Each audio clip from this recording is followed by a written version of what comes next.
Good evening. My dinner for tonight is nilagang pork. Iyan.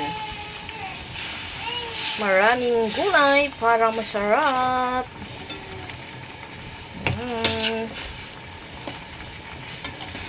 May patatas, may Baguio beans, saka repolyo. Maraming luya, maraming paminta. Yan. 3 pirasong pork lang kasi ako lang naman mag-isang mag-uulam. Iba naman ang pagkain ng aking alaga. Yan, ang aking dinner for tonight. Pork, nilaga. Yummy, yummy. Yan. Malapit na siya maluto, mga idol.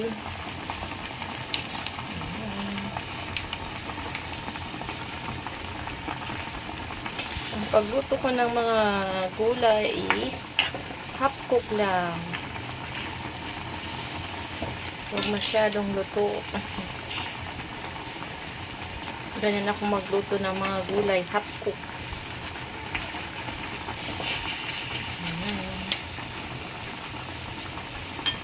Thank you for watching. God bless. Follow for more. Love you all.